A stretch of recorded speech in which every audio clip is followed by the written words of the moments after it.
తమ ఇంటిపై గుడి నీడ పడితే అరిష్టమన్న ఒకే ఒక్క కారణంతో తమ స్థలాన్ని భజన మందిరం కోసం తమ జేజవ్వ జయమ్మ రాసి ఇచ్చిన ప్రకారం దేవాదాయ శాఖ ఇప్పుడు కడుతున్న గుడి నీడ తమ ఇంటిపై పడకూడదని, తాము మిగిలిన తమ స్థలంలోనే జాగా వదిలి కట్టుకుంటే దానిని కూడా సన్సైడన్లకు తగిలేలా గుడి నిర్మాణం చేయడం బాధాకరంగా ఉందని బాధితులు, జయమ్మ కుటుంబ సభ్యులు, రమాదేవి తదితరులు ఆవేదన వ్యక్తం చేశారు. తిరుపతి ప్రెస్ క్లబ్లో బుధవారం మీడియా సమావేశంలో వీరు మాట్లాడారు.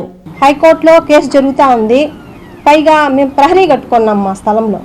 ఆ స్థలంలో కూడా మాది అని చెప్పి ఆ చామండి ఆక్రమణ చేయాలనేసి ఆ గోడను కూడా కొట్టించేసింది.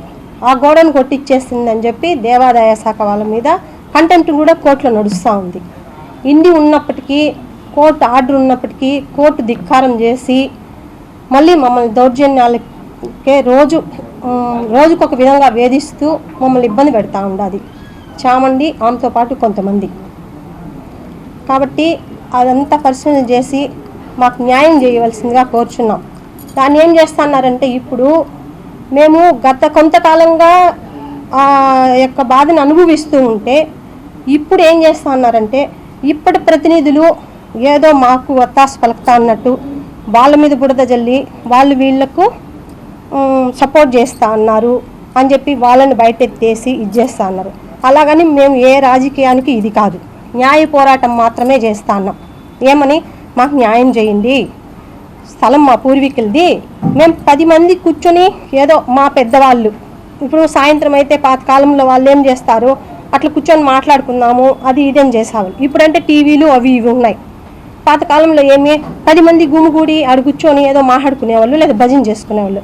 అట్లా మా పెద్దవాళ్ళు దేవుడి యొక్క భక్తితో అక్కడ మా పూర్వీకులు కూర్చొని భజన చేసుకునేదానికి ఒక 10 అడుగుల స్థలాన్ని మాత్రమే దేవుడి కోసమని కేటాయించున్నారు. కేటాయించి చిన్న భజన మందిరం అనేది ఏర్పాటు చేసుకున్నారు.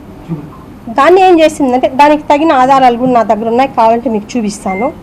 దాన్ని ఏం చేసిందంటే ఈమె కొట్టేసి మా ఇంట్లో కొలత పెట్టేసి దేవాదాయ శాఖ వాళ్ళతో కుమ్మక్కయ్యి ఆ స్థలంలో మందిరం తీసేసి గుడి కట్టి దానికి ఏదో పెట్టి హంగులు చేస్తూ ఉంది.